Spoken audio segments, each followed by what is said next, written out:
नमस्कार विद्यार्थियों। आज के इस ऑनलाइन कक्षा में हम आदिकालीन परिस्थितियों के संबंध में चर्चा करेंगे। हम सभी जानते हैं विद्यार्थियों, किसी काल विशेष में जो साहित्य लिखा जाता है और उस साहित्य की जो विशेषताएं होती है, जो प्रवृत्तियां होती है, वह तत्कालीन परिस्थितियों से अवश्य प्रभावित होती है। कहने का आशय है कि हम जब भी किसी काल विशेष की साहित्यिक प्रवृत्तियों का अनुशीलन करें तो उससे पूर्व उस काल विशेष की परिस्थितियों का अध्ययन भी अवश्य कर लें।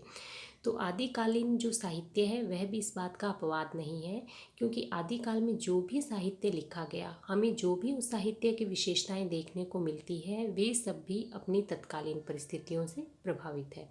तो इसी कारण हम आदिकालीन साहित्य को पढ़ने से पूर्व आदिकालीन साहित्य की जो परिस्थितियाँ थी, जैसे कि राजनीतिक परिस्थितियाँ कैसी थी, सामाजिक परिस्थिति, धार्मिक, साहित्यिक, सांस्कृतिक, इसके संबंध में संक्षेप में चर्चा करेंगे।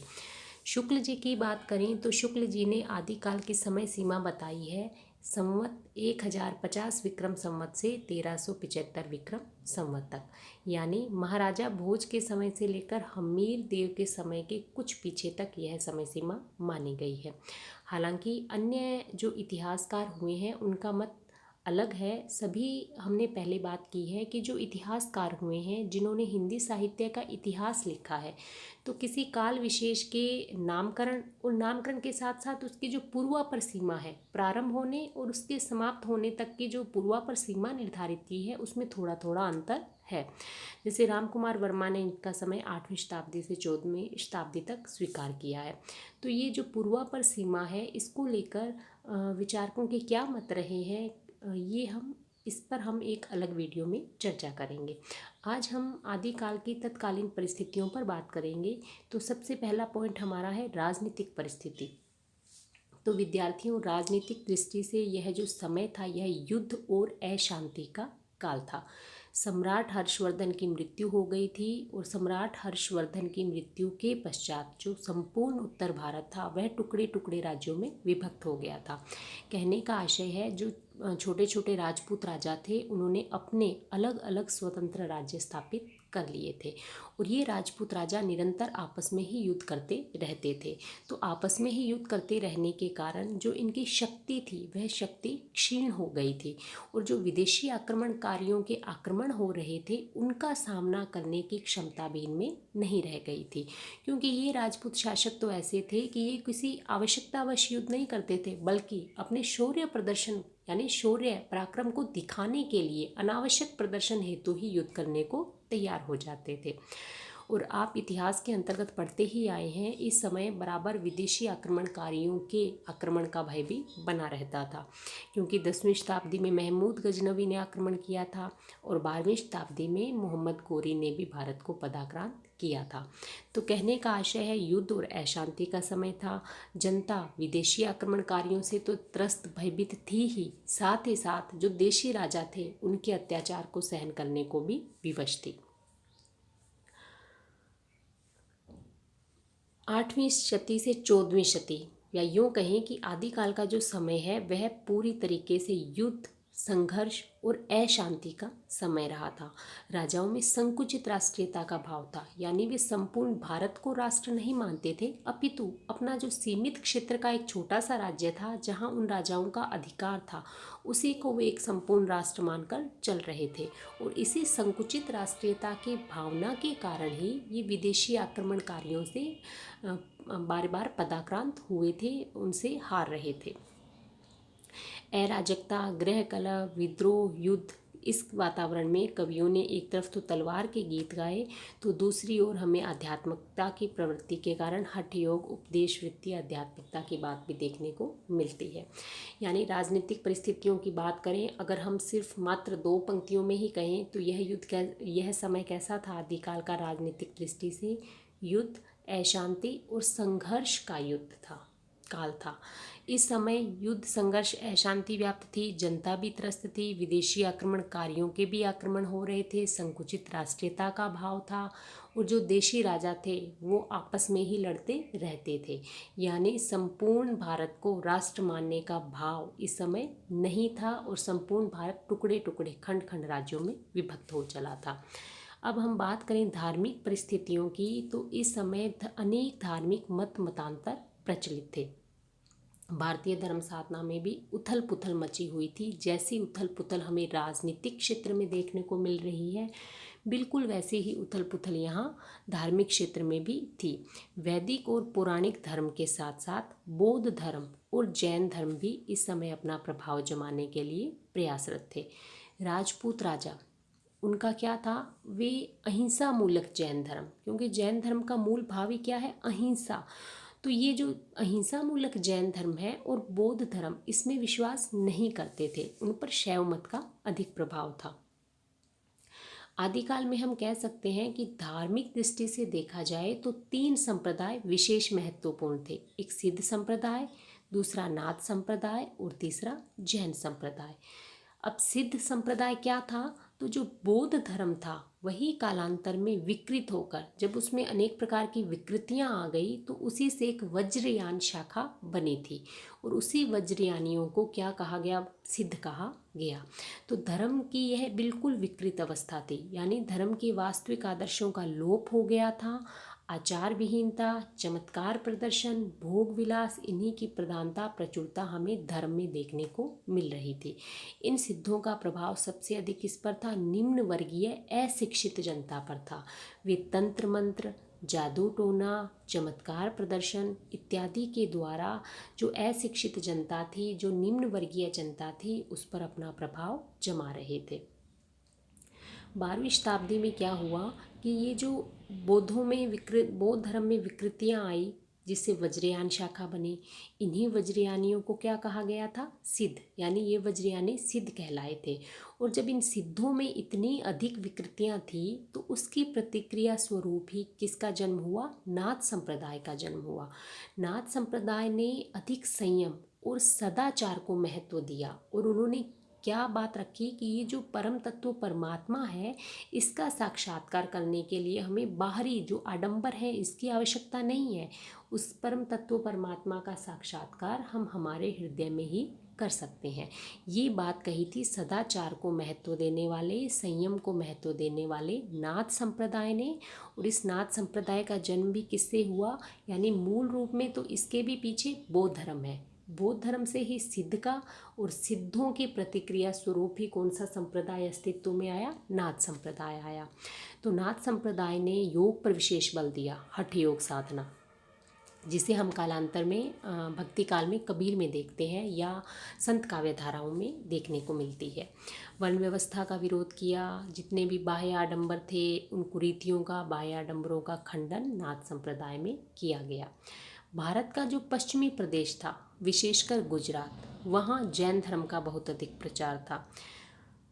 जैन मुनि जो थे वे धार्मिक तत्वों का निरूपण कर रहे थे, अपभ्रंश भाषा का प्रयोग करते थे। स्वयंभू, पुष्पदंत, हेमचंद्र, धनपाल इत्यादि अनेक कवियों ने अनेक रचनाएं लिखी थी। और बौद्ध धर्म की विकृति का प्रभाव धीरे धीरे जैन धर्म पर भी पड़ना लगा था और वह भी अपने मूल आदर्शों से दूर हटने लगा था। और जब बौद्ध धर्म की विकृति का प्रभाव जैन धर्म पे पड़ा और बौद्ध और जैन धर्म जब दोनों में विकृतियां आ गई, तो इसका प्रभाव उस समय में जो वैदिक पौराणिक धर्म प्रचलित था उसमें भी विकृतियों का समावेश हो गया।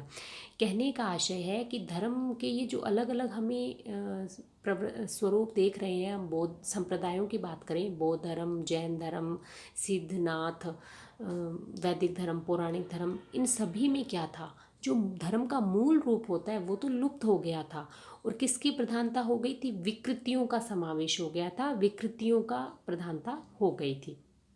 जनता के समक्ष अनेक राहें बन गई थी। और जैसे राजनीतिक क्षेत्र में अशांति का समय था, बिल्कुल वही धार्मिक अशांति यहाँ पर धर्म के क्षेत्र में भी व्याप्त हो गई थी। और ऐसे में जो इस्लाम धर्म था वह भी भारत में प्रवेश कर गया था। हालांकि वह अभी अपनी जड़ें नहीं जमा पाया था, किंतु मुसलमानों का आगमन भारत में हो चुका था। और ऐसे ही जो धार्मिक और राजनीतिक परिस्थितियां थी, इन दोनों का प्रभाव किस पर पड़ा, सामाजिक परिस्थिति पर। जब राजनीतिक और धार्मिक परिस्थितियां इतनी विकृत थी, तो इससे समाज में भी क्या आ गई, विशृंखलता आ गई। जनता की क्या स्थिति थी, शासन और धर्म दोनों से निराश्रित हो गई थी। उसे कहीं कोई आश्रय, कोई सहारा प्राप्त नहीं हो रहा था। उसकी समस्याओं का समाधान ना राजा कर रहे थे, ना धर्म के आश्रय में आकर उनकी समस्याओं का समाधान हो रहा था। सामान्य रूप से जनता अशिक्षित थी, तो वो साधु सन्यासियों के शापों पे, वरदानों पर बहुत अधिक दृष्टि लगाए रखती थी। पूजा पाठ, तंत्र मंत्र, चमत्कार प्रदर्शन, जप तप करके ही लोग दुर्भिक्ष, महामारी या युद्ध के संकटों को टालना चाहते थे। अब तो ब्राह्मणों के प्रति भी जो पूज्य भाव था उसमें कमी आ गई थी। वर्ण व्यवस्था के प्रति लोगों का सम्मान नहीं रह गया था, क्योंकि जो निम्न मानी जाती थी वह जाति सिद्ध संप्रदाय में दीक्षित हो जाती थी, जो वेद विरोधी थे। स्त्रियों के प्रति पूज्य भाव बिल्कुल भी नहीं था, वे मात्र भोग्या बनकर रह गई थी। सती प्रथा इस समय का एक भयंकर शाप था। उस समय में स्वयंवर प्रथा भी प्रचलित थी और वह प्राय युद्ध का कारण बन जाती थी, क्योंकि सुंदर राजकुमारियों से जबरदस्ती विवाह करने के लिए राजपूत राजाओं में युद्ध छिड़ जाना एक आम बात हो गई थी। और जो राजा थे, सामंत थे, वो क्या थे, अपनी ही विलास प्रवृत्तियों में, भोग विलास में डूबे हुए थे। और सामान्य जनता के लिए तो जीवन यापन के साधन भी दुर्लभ थे। निर्धनता, युद्ध, अशांति, इसके कारण जनता सदैव भयभीत बनी रहती थी। कहने का आशय है कि उस समय की जो सामाजिक स्थिति है वह पूर्णतः ह्रासोन्मुख थी। और उस ह्रासोन्मुख स्थिति का चित्रण हमें आदिकाल में रचित रासो साहित्य में अच्छे से देखने को मिलता है। बात करें साहित्यिक परिस्थितियों की, तो आदिकाल में मुख्य रूप से 3 प्रकार के साहित्य की रचना हो रही थी। एक था परंपरागत संस्कृत साहित्य, जो राज्याश्रय में लिखा जा रहा था। दूसरा था प्राकृत अपभ्रंश भाषा का साहित्य, जो धर्माश्रय में लिखा जा रहा था, धर्म के आश्रय में। और तीसरा था हिंदी में लिखी जाने वाला साहित्य, जो लोकाश्रय में लिखा जा रहा था। यानी आदिकाल में साहित्य की 3 धाराएं प्रवाहित हो रही थी: संस्कृत साहित्य की, प्राकृत अपभ्रंश साहित्य की और हिंदी साहित्य की। और तीनों क्रमशः राज्याश्रय, धर्माश्रय और लोकाश्रय में लिखे जा रहे थे। बात करें संस्कृत साहित्य की, तो उस समय कश्मीर और कन्नौज संस्कृत साहित्य के प्रसिद्ध केंद्र थे। आनंदवर्धन, मम्मट, भोज, क्षेमेंद्र, कुंतक, राजशेखर, विश्वनाथ, भवभूति इत्यादि प्रतिभाएं ये इसी युग की देन है, जिन्होंने संस्कृत साहित्य को विपुल समृद्ध किया। बात करें अब हम प्राकृत अपभ्रंश में लिखे जाने वाले साहित्य की, तो यह मुख्य रूप से अपभ्रंश जो है धर्म की भाषा बन गया था। जैन कवियों ने, जिसका कहाँ ये अधिक थे, भारत के पश्चिमी क्षेत्र, विशेषकर गुजरात में जैन धर्म का बहुत प्रभाव था। तो जैन कवियों ने गुजरात में रहकर अनेक पुराणों को अपभ्रंश में नए रूप में प्रस्तुत किया। स्वयंभू, पुष्पदंत, धनपाल, हेमचंद्र, ये सब जैन कवि थे। इन्होंने प्रचुर साहित्य लिखा और यह साहित्य अपनी मौलिकता और साहित्यिकता के कारण निश्चित रूप से उच्च कोटि का है। अब हम बात करें तीसरी धारा की, तो तीसरी धारा थी हिंदी साहित्य की धारा, और जो लोकाश्रय में लिखी जा रही थी। यानी हिंदी में भी जनता की मानसिक और भावात्मक दशाओं की अभिव्यक्ति एक वर्ग के द्वारा की जा रही थी, और जिसे भाट या चारण कवि कहा जाता था।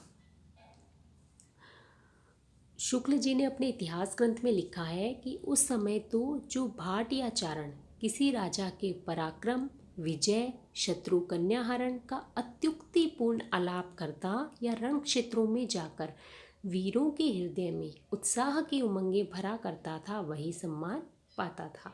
निरंतर युद्ध के लिए, क्योंकि यह समय ही ऐसा था, युद्ध का समय था, निरंतर युद्ध होते रहते थे, तो निरंतर युद्ध के लिए प्रोत्साहित करने वाले भी एक वर्ग की आवश्यकता थी, और चारण इसी श्रेणी के कवि थे। इनकी रचनाओं में वीर और श्रृंगार रसों की प्रधानता देखने को मिलती है, जिस पर हम जब आदिकालीन साहित्य पर बात करेंगे, विशेषकर रासो साहित्य पर, तब हम चर्चा करेंगे कि इन चारण कवियों ने अपनी रचनाओं में वीर और श्रृंगार रसों की प्रधानता रखी है। एक और तो इन्होंने अपनी रचनाओं में अपने आश्रयदाताओं की अतिशयोक्तिपूर्ण प्रशंसा की है, वहीं दूसरी ओर युद्ध का सजीव चित्रण भी हमें इनकी रचनाओं में देखने को मिलता है। अब हम बात करें आदिकाल की सांस्कृतिक परिस्थितियों की। तो सम्राट हर्षवर्धन की मृत्यु हो चुकी थी। तो जब तक सम्राट हर्षवर्धन थे उस समय तो भारत सांस्कृतिक दृष्टि से भी अपने शिखर पर था। हिंदू धर्म और संस्कृति राष्ट्रीय एकता का आधार थे। किंतु कालांतर में क्या हुआ, जब हर्षवर्धन की मृत्यु हो गई, मुस्लिम आक्रमणकारी जो भारत में धीरे धीरे आते चले गए, इससे भारत पर मुस्लिम संस्कृति का भी प्रभाव पड़ता चला गया। और मुस्लिम आक्रमणकारियों ने अपनी संकीर्ण दृष्टिकोण और धर्मांधता के कारण जो भारतीय संस्कृति के मूल केंद्र थे, मंदिर, मठ, विद्यालय, इनको नष्ट करने का पूरा प्रयास किया था। हिंदुओं की जो स्थापत्य कला थी धार्मिक भावना से ओतप्रोत थी और अत्यंत उच्च कोटि की थी। प्रसिद्ध इतिहासकार हुए हैं अल बरूनी। आपने इतिहास में पढ़ा होगा। तो अल बरूनी ने भारतीय स्थापत्य कला के संबंध में कहा है कि हिंदू कला के अत्यंत उच्च सोपान पर पहुंच चुके हैं। मुसलमान जब उनके मंदिर आदि को देखते हैं तो आश्चर्यचकित हो जाते हैं। वे न तो उनका वर्णन कर सकते हैं और न वैसा निर्माण कर सकते हैं। यानी संपूर्ण भारत में अनेक सुंदर मंदिरों का निर्माण आदिकाल में हुआ, जैसे आबू का जैन मंदिर, खजुराहो का कंदर्पेश्वर, पुरी, भुवनेश्वर, बेलोर, कांची आदि जो मंदिर हैं वे इसी आदिकाल की देन है। मुसलमानों के आगमन के साथ ही मुस्लिम संस्कृति भी भारत में प्रवेश कर चुकी थी और इस मुस्लिम संस्कृति का प्रभाव हिंदू संस्कृति पर भी पड़ने लगा था। यानी उत्सव, मेले, कपड़े, खाना पीना, मनोरंजन, अनेक बातों पर हमें मुस्लिम संस्कृति का प्रभाव दिखाई देने लगा था। इसी प्रकार जो हिंदू संगीत कला है, वास्तुकला है, उसका प्रभाव भी मुस्लिम संस्कृति पर, यानी दोनों ही संस्कृतियाँ एक दूसरे को प्रभावित कर रही थी। संगीत के क्षेत्र में दोनों संस्कृतियों ने परस्पर आदान प्रदान पर्याप्त मात्रा में किया। यानी गायन, वादन, नृत्य पर मुस्लिम प्रभाव पड़ रहा था तथा अनेक वाद्य यंत्र, सारंगी, तबला, अलगोजा जो मुस्लिम संस्कृति के थे, इससे हिंदू भी परिचित हो रहे थे। कुल मिला के हम कह सकते हैं कि आदिकाल में जहाँ राजनीतिक दृष्टि से देखा जाए तो युद्ध, संघर्ष, अशांति का समय था। धार्मिक क्षेत्र में भी क्या थी, अराजकता व्याप्त थी। धर्म का मूल रूप लुप्त हो चुका था। धर्म में विकृतियां आ चुकी थी। इनका प्रभाव किस पर पड़ा, सामाजिक परिस्थिति पर पड़ा, क्योंकि समाज में भी क्या था, वासोन्मुख स्थिति देखने को मिल रही थी। जनता अशिक्षित थी, जनता पे अत्याचार होते थे, सती प्रथा थी, जबरदस्ती कन्याओं का अपहरण किया जाता था, अनेक प्रकार की कुरीतियां व्याप्त थी।